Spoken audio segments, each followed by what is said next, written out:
Qualsevol moment de l'any és bo per començar una bona lectura. Però haig de dir que aquests dies de festes o inclús de clima una mica més fresquet acompanyen per trobar una estona on desconnectar i endinsar-te en una bona història. Per això, avui et porto 6 lectures que no pots perdre't en cap moment de l'any. I si la lectura no és el teu fort, no marxis perquè també tinc recomanacions per tu. Estàs a punt de descobrir l'altra cara de l'espai. Per començar, et porto un llibre que et farà fregir les neurones. Per què els elefants no tenen càncer? Si t'apassiona la ciència, aquest llibre és per tu. Està escrit per les meves companyes de Neurones Fregides, que han sabut combinar ciència de branques molt diverses de manera molt entretinguda i accessible. Així que encara que en un primer moment no se't pugui acudir quina relació poden tenir els diversos temes que s'hi tracten, a mesura que avancis la lectura podràs veure que la ciència està interconnectada, com una xarxa neuronal.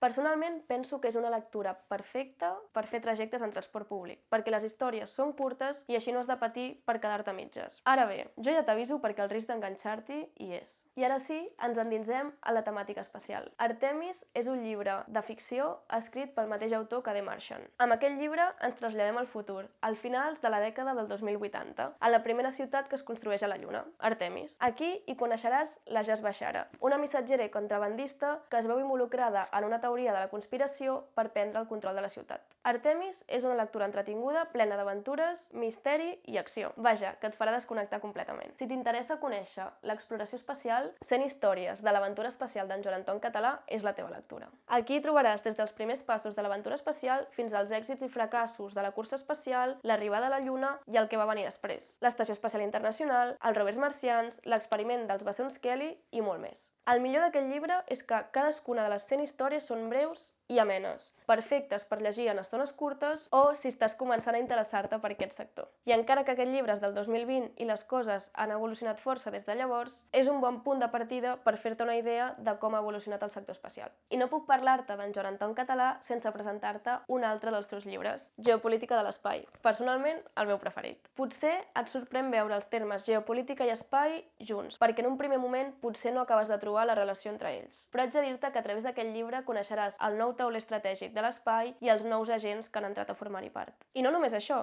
sinó que també t'hi trobaràs els aprenentatges de la cursa espacial i al final de cada capítol l'autor et convida a reflexionar sobre temes diversos. Per mi va ser justament aquesta proximitat la que va fer que m'hi enganxés tant, perquè era com tenir la típica conversa que pots tenir amb una amistat mentre fas un cafè sobre el sector espacial. T'animes a donar-li un cop d'ull i dir-me què et sembla? Un altre llibre que considero imprescindible és Figures ocultes, ja que presenta una història real i inspiradora. Aquest llibre de no ficció narra la història de 4 dones afroamericanes que van haver de trencar moltes barreres mentre participaven d'algun dels majors èxits de la NASA. Aquestes 4 dones eren matemàtiques, conegudes com a calculadores humanes, i justament es van dedicar a obtenir els números necessaris per llançar coets o enviar astronautes a l'espai. Aquesta història biogràfica està narrada entre el 1930 i el 1960. Per tant, cal que tinguis en compte el context de segregació i discriminació, a més del context de cursa espacial. Perquè te'n facis una idea, Katherine Johnson, que és una de les protagonistes, va ser la dona encarregada de calcular les trajectòries de les naus Apollo i Mercury. Així que si t'agraden les lectures que combinen ciència, història i inspiració, aquest llibre és per tu. I per últim, et porto un llibre molt breu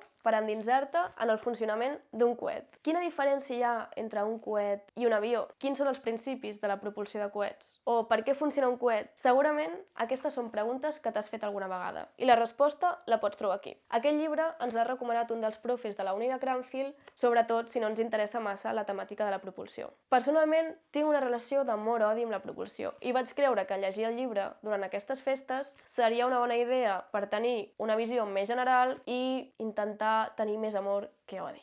El llibre està força bé i per començar a interessar-te pel tema és una bona lectura. Ara bé, si la lectura no és el teu fort, no pateixis perquè també tinc recomanacions per tu. La primera és el Keki, un programa que podràs trobar a la plataforma 3CAT per entretenir-te mentre aprens ciència amb un to d'humor, però alhora amb rigorositat. I si ets més de podcast o de ràdio, pren nota. La hipòtesi absurda és un podcast de neurones fregides en el que trobaràs ciència i societat amb un to d'humor a partir de premisses absurdes o que potser no ho són tant. Si el que busques és conèixer dones referents en la ciència ciència i a la tecnologia, She Has a Voice de l'Eli Trems és el podcast imprescindible que no pot faltar a la teva biblioteca. I per últim, si vols explorar les grans qüestions de l'univers, no et perdis La Terra és plana, la secció d'en Joan Anton Català al suplement de Catalunya Ràdio. I fins aquí les meves recomanacions. Coneixies algun d'aquests llibres o programes? Creus que falta algun imprescindible en aquesta llista? Escriu-me als comentaris i en parlem. I abans de marxar, no oblidis fer like i subscriure't al canal per continuar descobrint l'altra cara de l'espai. Ens veiem aviat!